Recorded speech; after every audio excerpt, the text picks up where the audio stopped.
Fala pessoal, tudo bem? Brasil Ride encerrado. Então está aqui a camiseta de finisher. Tudo certo, o equipamento não quebrou, as pernas não quebraram. Terminamos dentro dos tempos limites.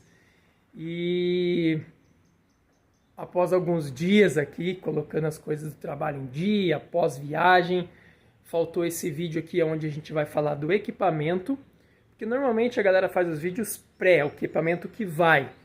Então eu falei, vou fazer o equipamento depois, para realmente ver se valeu, se foi bom, se não foi. Sobre despesas financeiras. Tem muita gente que perguntou, quanto custou, quanto é, e também algumas outras perguntinhas que rolaram ali no Instagram. Então vamos lá. Então essa é a minha bike, uma Soul Volcano 2019. Eu tive a oportunidade de comprar ela antes da pandemia, então os preços ainda estavam diferentes. Na época ela custava R$ 22.900 e como eu tenho a parceria com a Soul por organizar as corridas de Copa Soul aqui no Paraná, e também paguei à vista, eu lembro que eu paguei nela R$18 mil. Tá? Ela vem com XO fechado, trocador, pé de vela, coroa, corrente e cassete. Agora eu já troquei aqui, depois eu vou explicar. Ela vem com RockShox Deluxe no meio, com trava, e com seed aqui na frente. Tá? Essas duas suspensões de lá até o Brasil Ride eu revisei somente uma vez, e revisãozinha normal ali, né, dentro da normalidade. Então não é uma coisa que eu tenho hábito, quer dizer, não tenho hábito nenhum de revisar nada, né? Eu deixo sempre as coisas estragarem, depois eu troco. Eu não tenho muito cuidado com os meus equipamentos. Tanto que essas rodinhas da Fulcrum aqui, que são muito boas, nunca precisou centrar. Não lembro de ter trocado o rolamento delas. Então uma Fulcrum 500. Gosto muito. Pneu Vitória Mescal. Nessa bike ela veio com o Peyote, mas daí o Peyote é difícil de encontrar, depois eu pus esse Mescal. Gosto desses pneus, gosto muito, tá? Por quê? Porque não fura. É o terceiro jogo de pneu que eu estou usando nessa bike e eu não furei nenhuma vez. Não precisou de macarrão, não precisou de encher, peraí, tá vazando, não. Então, podem falar que o pneu é mais pesado, que tem pneu que tem gripe melhor, mas eu gosto muito desse porque não fura e eu não tenho que ficar pondo macarrão, enchendo, repondo selante. Então eu gosto bastante.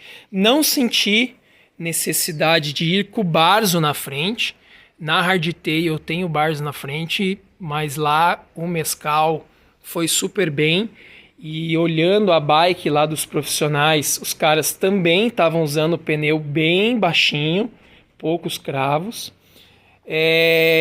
Grupo, então de 2019 para cá não durou, o grupo já estava meia vida, né? E quando eu fui trocar é uma fortuna.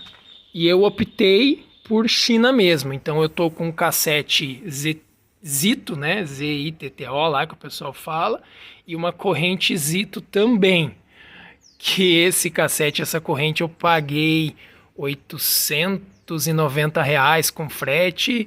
É o que o dinheiro deu, né? E funcionou super bem. Vamos ver quantos quilômetros vai durar. A coroa eu já pus a 36, mas lá eu usei só 34 e 32. Para 36 teria que ter... dá para usar em algumas etapas? Dá tranquilamente, mas não era a proposta, né? Então usei 34 e 32. Pedalzinho, esse aqui é um M520, mas lá eu usei um XT, também meia vida, muitos anos usando, mas foi tranquilo. Terminando de falar aqui do grupo, lá eu vi muita gente com o GX E GX vai embora, viu? GX, eu acho que o SLX também vai super bem. Canote, um canote de carbono. Confesso que eu fiquei em dúvida de ir com esse canote de carbono, mas encarei, levei na mala o de alumínio, mas usei o de carbono, tá? Esse selinho aqui da Fizik eu uso em todas as minhas bicicletas, é o mesmo selinho. Guidão Control-Tech, original da bike. Eu usei o de carbono um tempo aqui, mas confesso que o guidão eu fiquei com receio de ir com o de carbono, então eu voltei com o de alumínio, até porque eu gosto muito dele, a curvatura dele é muito gostosa, assim, o encaixe da mão. Freio que vem nessa bike era aquele o Level TL. Depois dos apuros que eu passei com aquele freio no Caminho da Fé, eu acabei mudando aqui, peguei esse freio da Hardtail. Aqui no manete é um Saint, mas lá na pinça é uma Gura e pastilhinha paralela da Absolute mesmo, tá? Eu prefiro usar pastilhas paralelas e estar trocando a todo momento do que usar pastilhas mais caras. Suporte de garrafinha, esse aqui de R$15, que já está desde o começo quando eu peguei a bike. Eu gosto de usar o suporte, como a minha mesa é comprida, eu gosto de usar o Garmin na mesa e não naqueles suportezinhos aqui. A trava é uma trava que trava as duas suspensões ao mesmo tempo. Manoplinha Easy Grip, original também. O que acontece é o seguinte, tem muita gente comprando essas manoplas para colocar, mas não está se atentando à espessura. E está comprando e ela vem mais grossa, e quando a pessoa vai fazer a empunhadura, a empunhadura fica mais grossa assim, ela gera um cansaço no antebraço bem exacerbado. Disco, eu coloquei 180 na frente, agora no final aqui antes da viagem. Eu estava com 160 por 180, atrás ficou normal. E é isso. Então esse foi o meu equipamento. Peso, quanto que ela está pesando? Faixa de 12 e pouco. 12 e pouco, 12,5. Ela não é uma bike onde eu prezei peso, sabe? Mas estou com ela já então desde 2019 e não tenho nada a reclamar. Agora, se a gente falar dos equipamentos que vimos lá na viagem, aí o negócio fica violento. Tá? Confesso, acho que até já falei em alguns vídeos que se eu vi bike abaixo de 20 mil ali, foi uma bike, duas no máximo.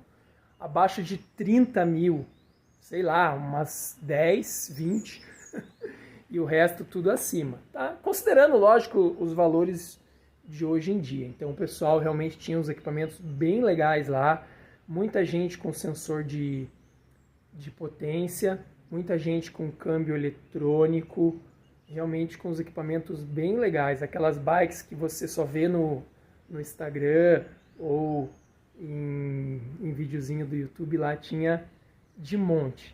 Mas dá para fazer com uma bikezinha com GX, dá.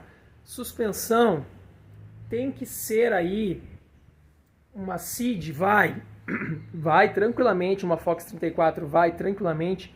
Fox 32 pode ser? Pode. Reba pode ser? Pode. Recon, Jude? Dá, sabe? Mas talvez você sofra um pouquinho mais com relação à leitura de terreno, até talvez se ela vai aguentar toda a pancadaria durante todos os dias. Tá? Porque muito vai do equipamento que você tem muito a ver o peso que você tem, a tua técnica, a manutenção, mas a gente não pode aqui ficar falando que a bike mais simples vai aumentar muito o teu sofrimento, né? Pela questão do conforto, pela questão do peso, Tá certo? Freios, que lá utiliza bastante, principalmente naquelas descidas mais técnicas da etapa rainha. Aí como foi uma coisa que a gente se dedicou bastante aos treinos, tem a questão do gasto financeiro, tem a questão da dificuldade da prova, eu fiz um quadrinho.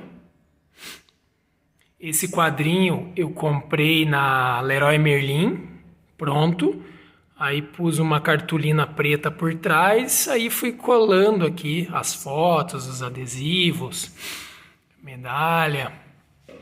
Esse quadrinho lá na Leroy Merlin custou R$ 104 mais ou menos. E aí vai vir aqui para a parede junto com a plaquinha do Armap de 2012, Caminho da Fé, Hack MTB. Essa aqui, se eu não me engano, tá voltando agora em 2022. Essa foi a primeira corrida de etapas que eu fiz, 4 dias lá na região de São Bento do Sapucaí. Correis, 3 dias aqui na região de Curitiba. Uma provinha de 100 quilômetros aí também, uns anos atrás. Sempre quando é um desafio, alguma coisa que a gente tem bastante aprendizado, eu gosto de fazer um quadrinho. Uma das perguntas que mais tem curiosidade é com relação ao financeiro, as despesas. Então, eu estou deixando essa tabelinha aqui do lado para vocês irem acompanhando o raciocínio. Então, inscrição, R$ 5.990, mais 10%, mais R$ 500 de taxa de parcelamento lá do site, aquelas taxas de conveniência. Então, o que vem incluso? O kit, que eu já mostrei em outros vídeos, né? 2 camisetas, a mala. Quando vai para Guaratinga, tem a tenda individual e lá em Guaratinga também tem os cafés da manhã e todos os dias que tem etapa, à noite tem o jantar. A comida é sensacional, nível festa de casamento, é muito, muito boa, você tem que se controlar para acabar não comendo demais, e isso é o que está incluso na inscrição. Passagem aérea. Não existe uma unanimidade com relação à empresa aérea, então tem gente que foi de Gol, tem gente que foi de TAM, tem gente que foi de Azul, R$ 1.600. Só que daí você tem que contratar a tua franquia de bagagem extra, 23 quilos, que varia o preço se você comprar no dia ou comprar antecipado. Na Azul da volta eu paguei 90, na ida da TAM eu paguei 180, então eu pus aqui uma média de R$ 140. A Bike, que você vai levar no avião também, é uma franquia se você comprar antes tem um valor, se comprar depois, eu repliquei aqui o valor de R$ 140. Hospedagem, puxei no Booking aqui, uma média de uma pousada honesta, que tenha café da manhã, R$ 1.200 por pessoa, então você e o parceiro vão gastar R$ 2.400. Lembrando que tem que chegar um dia antes, e o melhor é ir embora um dia depois. Então todo esse período você tem que contratar a pousada, indiferente se você vai para o interior, porque tudo que você traz, você não consegue levar para o interior. Caso você traga pouca coisa, beleza, você sai da pousada, depois você volta. Mas é uma coisa que lá é tão estressante, tão confuso, que é mais fácil você pagar a pousada como a semana como um todo. Apesar que o ano que vem vai mudar, vai diminuir o número de etapas em Arraial e vai aumentar o número de etapas no interior. Então talvez valha a pena realmente pega a pousada, sai dela, vai para o interior, depois volta para a pousada.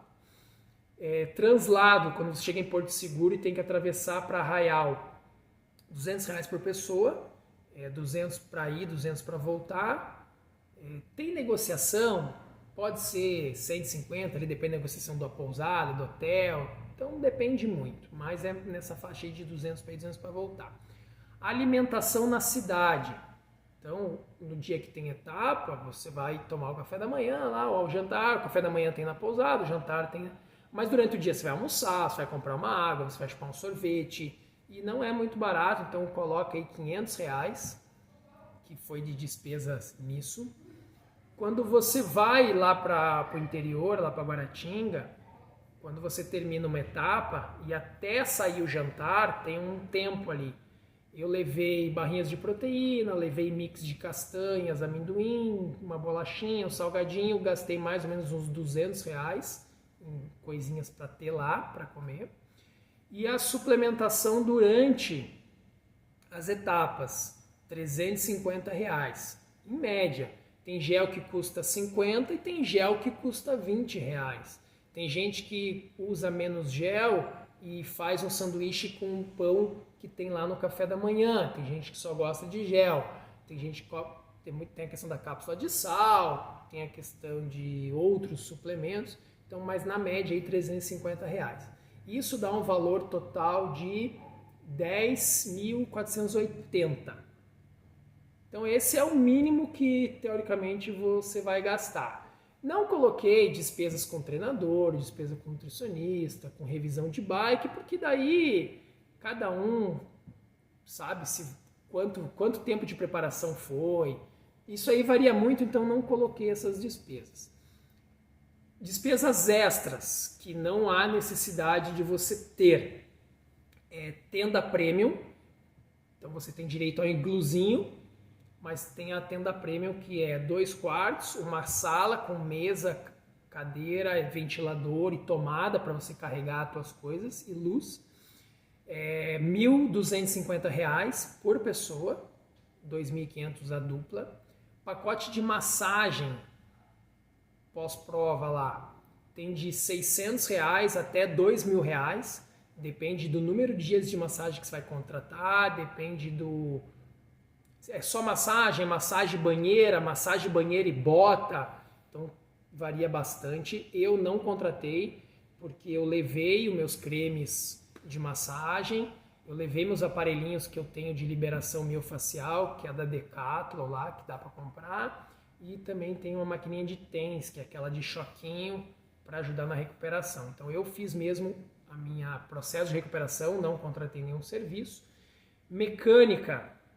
Então eu mostrei que tem os mecânicos paralelos e que tem o mecânico da Specialized lá, que é o parceiro do evento. Então vai variar de 400 a R$ 2.000. Também depende do número de dias que você vai querer. Eu não contratei, então o dia que a bike ficava muito suja, eu lavava ela no bike wash, que está incluso lá na arena, no pacote. E aí depois na pousada eu só dava um tapinha, passando um óleozinho, dando uma afinada. E nos dias que a bike até não estava tão complicada, eu nem ficava na fila lá do bike wash e já levava para a pousada e dava um tratinho nela ali. Lá em Guaratinga, lá é sensacional, porque você chega, deixa no bike wash, vai jantar, vai arrumar as coisas e no outro dia de manhã a tua bike está lá separadinha, arrumadinha. E questão de mecânica, a Shimano, que eles fazem de tudo. Então a minha caixa de direção ali deu probleminha, eles arrumaram, o cabo da suspensão, a trava da cabo da suspensão, uma etapa lá não estava travando, a do meio eles arrumaram, trocaram coroa, regularam as marchas, então trocaram a minha pastilha de freio que eu tinha levado e eles trocaram. Então a Shimano não cobra nada, eles fazem um trabalho bem legal, super atencioso, super educado, indiferente se você usa Shimano, usa Absolute, usa qualquer coisa, SRAM, eles atendem super bem. Pacote de fotos, R$ 350, vem 30 fotos do evento como um todo, estrutura, que é 30 fotos em comum, e depois tem as tuas fotos. Confesso que eu não gostei a ponto de pagar R$ 350. Se tivesse ali a opção de comprar uns R$ 50 em fotos, uns R$ 80 em fotos, talvez eu tivesse escolhido ali algumas, mas não me senti atraído pela qualidade de gastar os 350, então não comprei o pacote de fotos. Perguntas com relação... daí despesas, como vocês viram nos vídeos, eu levei minha família, que era o combinado. Então eu vou me dedicar 4 meses a treinar para o Brasil Ride, então final de semana eu vou chegar depois do almoço, eu vou acordar mais cedo, eu vou chegar mais tarde em casa. Então a negociação era, vocês vão segurar as pontas aí durante 4 meses e no final disso a gente vai viajar como uma férias de família, e essa negociação deu certo, porque durante o processo realmente teve alguns momentos de estresse familiar, mas o fato de ter esse objetivo, então a família gostou bastante de estar junto, só que daí a despesa foi lá para cima, tanto de pousada, passagem aérea, alimentação, tá? Posso dizer aí que subiu para uns 20 mil reais aí, tá? Qual a etapa mais difícil? Perguntinha que teve. Foi a volta de Guaratinga para Arraial. Como na ida, a galera... Na ida para lá, que é a primeira etapa mais longa, o pessoal, o percurso não é tão duro. Eles foram, todo mundo meio receoso, mas daí, na hora que viu que o percurso não era tão duro, na volta, vamos apertar um pouco mais. Só que a prova começou muito truncada, muita trilha, muito reflorestamento, muita estradinha. Então os primeiros 50 quilômetros ali foram bem desgastantes. E aí a hora que abriu o planão, estava tudo muito espalhado. O sol pegou, mas não foi assim, meu Deus. Mas muito vento, muito vento. Teve a subida mais dura da prova, que foi aquela que vocês devem ter visto no Instagram aí, os profissionais tudo empurrando. Ela não era tão longa, mas ela era dura, e um calor que tava ali 11h30 da manhã, 11h30 da manhã. E aquela coisa de querer chegar em Guaratinga, de chegar em Arraial, e todo mundo apertando o cabo. Então essa foi uma etapa que foi a mais difícil ali. Quem consegue terminar um Brasil Ride? Qual que é o condicionamento mínimo que você precisa ter? Você precisa fazer pedais de 100, 120 quilômetros como se fosse normal, sabe? Vamos fazer aquele pedal lá de 100 com 2.500? Vamos, vai lá, faz, num ritmozinho gostoso, não apertando, mas também não andando muito devagar, para terminar esse pedal em 5, 6 horas. E tem algumas pessoas que podem até fazer em 7. Então, se você tiver tranquilo com relação a fazer esse tipo de pedal, beleza. E pedalar dias seguidos, né? Você tem que, no teu processo de treinamento, você tem que treinar 4 dias seguidos, pelo menos, com um treino, né? Um dia mais forte, mais longo, mais forte, mais intenso, mais longo. Então, se você já negocia bem isso, com certeza você termina um Brasil Ride tranquilamente, porque lá o grande desafio não é o tempo de corte, o grande desafio é o ritmo que você vai andar. É o ritmo que você vai andar. Quanto mais forte você querer andar, mais as coisas se complicam. Tá? E com relação às trilhas, você não pode ser uma pessoa que tem medo de trilha. Você não precisa ser um exímio, o rei das trilhas e ir super bem, mas você não pode ter medo, porque tem várias descidas ao longo de várias etapas que, se você tem medo, você vai descer, vai empurrar, vai atrapalhar os outros, e aí a velocidade média cai muito e você vai ficar nervoso, você vai cair e vai travar. Então você tem que pegar uma trilha e descer, sabe? Quando você olha, essa aqui é complicadinha, mas vem e desce. Você tem que saber transpor um tronco sem ter que descer da bike, né? Um tronco dessa altura que você tem que saber fazer um pulinho. Você tem que... Subida em trilha, você tem que saber a linha que escolhe, pular, sair de um lado e ir para o outro, passando por dentro da valeta, trabalhando mais travado. No meio da subida teve que pôr o pé no chão, empurrou um pouquinho, você tem que saber subir na bike de novo e continuar pedalando quando estiver bem inclinado. Então são coisinhas que você precisa ter de mínimo ali, porque senão arrisca lá você ficar no corte. Tá? Então é isso. Espero que tenham gostado aí de todos os vídeos, que tenha gerado o interesse de participar ou só tirado realmente a curiosidade e algumas dúvidas. Valeu, abraço, bons treinos!